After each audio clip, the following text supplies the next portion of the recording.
दूध चढ़ाना जरूरी है शंकर पर? कई लोग कहते हैं गुरु जी क्या दही चढ़ाना जरूरी है शंकर पर? शहद चढ़ाना जरूरी है? घृत चढ़ाना जरूरी है? शक्कर चढ़ाना जरूरी है? शिव महापुराण की कथा कहती है 5 चीजें शंकर भगवान पर चढ़ती है। दूध अर्थात घर में लक्ष्मी की वृद्धि करता है, इसलिए चढ़ाया जाए। दही शंकर भगवान पर इसलिए चढ़ाते हैं क्योंकि यह परिवार को जोड़ता है। जिसके परिवार में क्लेश ज्यादा होता है, जिसके परिवार में आपस में तकरार ज्यादा होता है, उसको दही जोड़ता है। शहद घर में चिड़चिड़ प्रवृत्ति को समाप्त करता है। घी रोग को समाप्त करता है। शक्कर मिष्ठान घर में यदि लक्ष्मी आकर जा रही हो तो मिष्ठान समर्पित किया जाता है। इसलिए पंचामृत स्नान का भाव शिव महापुराण कहते हैं। पंचामृत स्नान भगवान, इसलिए 5 चीजें शंकर को समर्पित हैं। दूध, दही, घृत, शहद, शक्कर अर्थात मिष्ठान। शक्कर से मूलता है, शिव महापुराण में शक्कर नहीं लिखी है, मिष्ठान। अब लोग शक्कर पीस कर अभिषेक करते हैं, परंतु मिष्ठान अर्थात गाय के दूध से निर्मित कोई मिठाई और उस मिठाई से भगवान शंकर का अभिषेक। अब लोग भले शक्कर रखने लगे शंकर जी के अभिषेक में, पर यहां शक्कर नहीं लिखा, यहां मिष्ठान।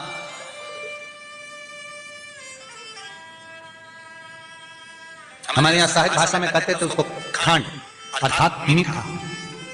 शिव महापुराण की कथा कहती है दर्पण इतना बड़ा ले लो, बंदर वाला अगर दर्पण वाली नहीं तो इतना बड़ा दर्पण लो, हनुमान जी के मंदिर में जाकर, क्योंकि हनुमान शंकर का ही अवतार है।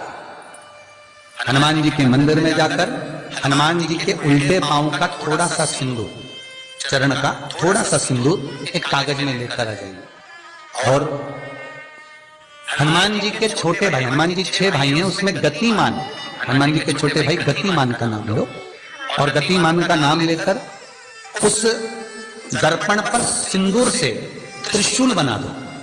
सिंदूर से त्रिशूल बनाकर उस दर्पण को घर के बाहर,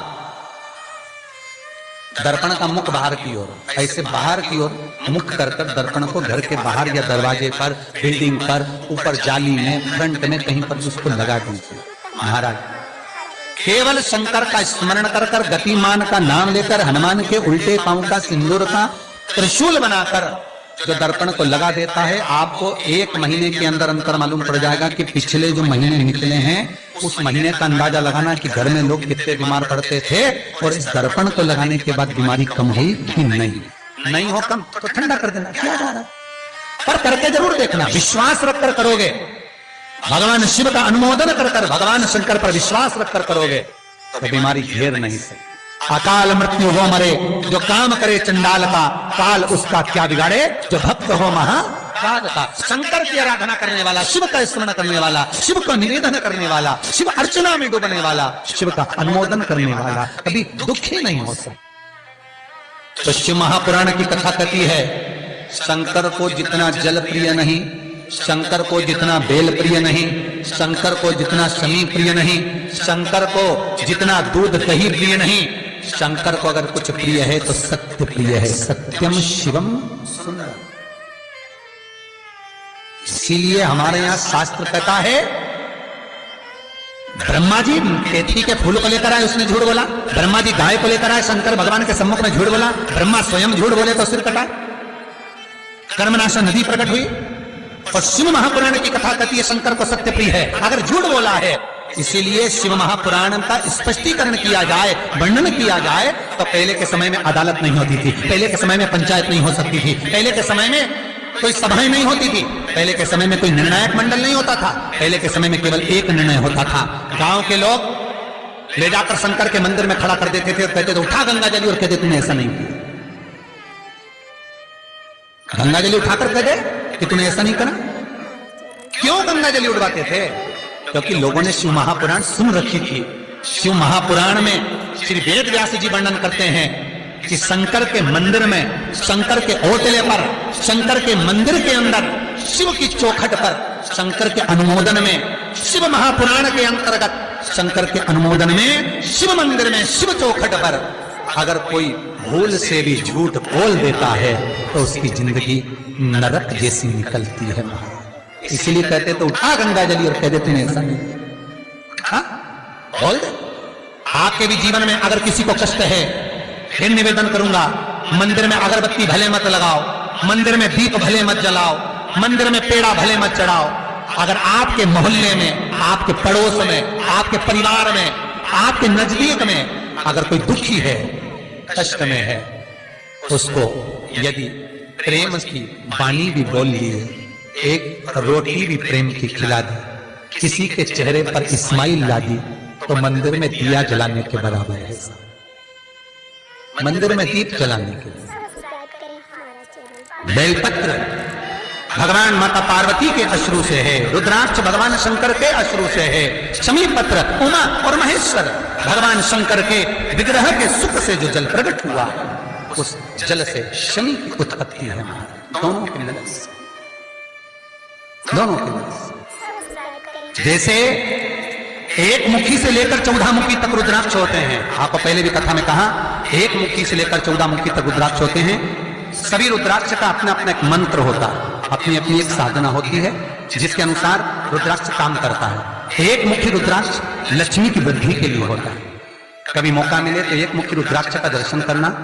पर एक मुखी रुद्राक्ष जितना छोटे से छोटा होता है, जितना छोटे से छोटा होता है, उतना सुख देता है। एक मुखी रुद्राक्ष लक्ष्मी की वृद्धि के लिए होता है, कार्य सिद्धि के लिए होता है। कोई भिखारी से भिखारी, गरीबड़े से गरीबड़ा भी अगर धारण कर ले, उसके घर में एक मुखी रुद्राक्ष अगर प्रवेश कर जाए तो सुख का अनुभव करा देता है, संपदा का अनुभव कराता है, सरस्वती का भाव प्रकट करता है, वैभव का भाव देता है।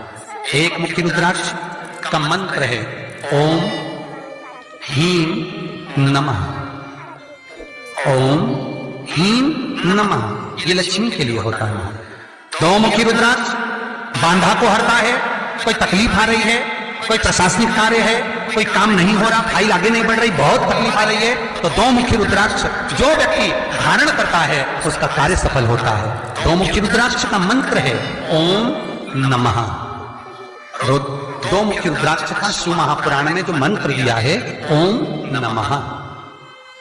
विदेश्वर संहिता के अंतर्गत शिव महापुराण में रुद्राक्ष के 14 मुखी रुद्राक्ष के मंत्र दिए हुए।